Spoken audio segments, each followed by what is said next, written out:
रिश्तों की डोर जब कभी डगमगाती है तो किस हद तक डगमगाती है, इसका उदाहरण है खालिसपुर भटौली का वह गांव, जहां अंबेडकर नगर जनपद का थाना मालीपुर आज बार बार राजेश उपाध्याय की एक अपील जा रही है कि इनकी बेटी के साथ न्याय नहीं हो रहा है।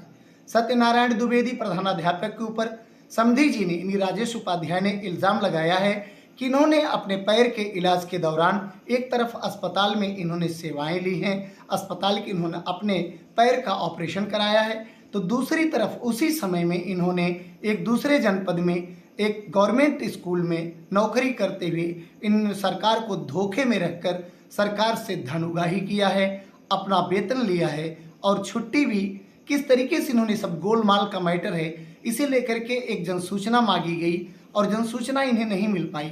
आज हम फिर राजेश जी से मुखातिब हैं जब एक नया बिंदु आया हुआ है कि अपर निदेशक स्वास्थ्य से इन्होंने जनसूचना मांगकर एक चैलेंज हासिल किया है, एक चैलेंज बताया है कि मामला जटिल है और लोकहित का है। राजेश जी, आपसे जानना चाहते हैं कि आपको इतना ज़बरदस्त क्यों लग रहा है कि सत्यनारायण द्विवेदी ने गोलमाल ही किया है?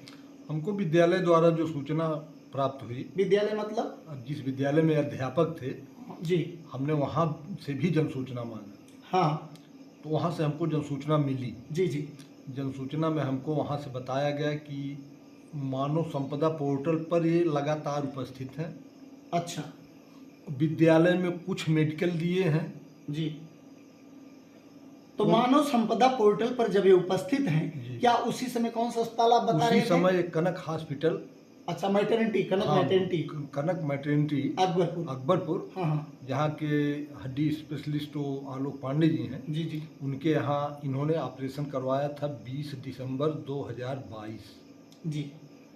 तो ऑपरेशन के दौरान वो अकबरपुर में उपस्थित हैं। हाँ, और उसी समय में वो सुल्तानपुर डिस्ट्रिक्ट में, हाँ, दसौपुर जो वो है क्या कंपोजिट विद्यालय है जी, उसमें वो प्रधानाध्यापक पद पर उपस्थित हैं। वहाँ भी उपस्थित हैं। तो आपके वकील ने क्या कहा कि क्या अगर कोई व्यक्ति इस तरीके का करता है तो उसके साथ क्या हो सकता है? आपने अपने वकील से इस विषय पर बात किया है? इन पर 420 का मुकदमा होगा। 420 का मुकदमा होगा? 420 का मुकदमा होगा जी, उन्होंने फराड किया है जी, और इन पर जो है वो रिकवरी होगी प्लस जेल जाएंगे।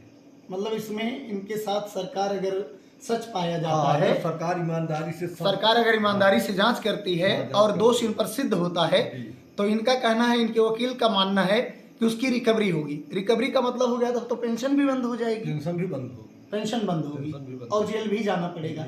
आप बता दीजिए जी, आप तो पत्रकार हैं, बहुत पढ़े लिखे हैं। अरे नहीं भाई, बात कीजिए। हम तो उतना पढ़े लिखे नहीं हैं। जी, आप बता दीजिए कि क्या एक व्यक्ति जी, दो स्थान पर जी, नियत समय में ही उपस्थित हो सकता है? मतलब जनपद के दो जनपद में एक ही व्यक्ति एक ही समय में दो स्थान पर कैसे उपस्थित हो सकता है, ये राजेश जी का सवाल है।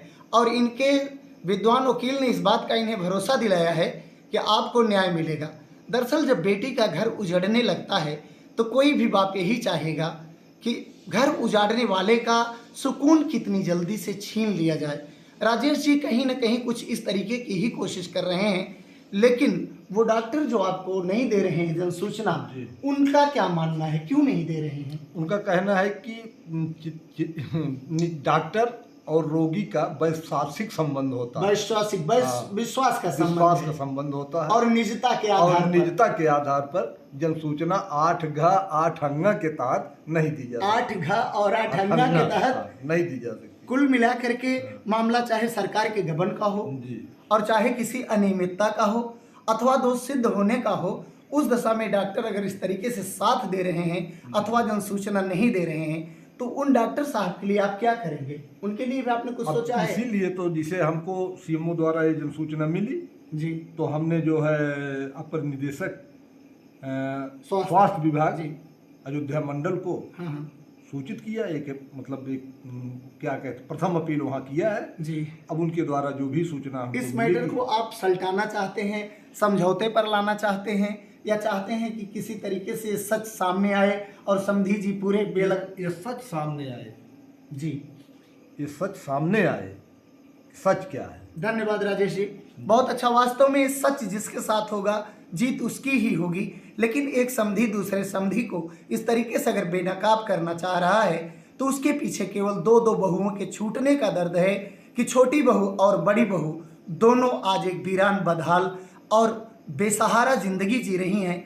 धन कमा लेना, नौकरी कर लेना ही सब कुछ नहीं है। वास्तव में घर परिवार संसार की जो ज़रूरतें हैं, जो समाज में चलन है, जब वो चलन टूटता है तो इस तरीके से विद्रोह की आग पैदा होती है। धन्यवाद। मैं डॉक्टर मेला, नमस्कार।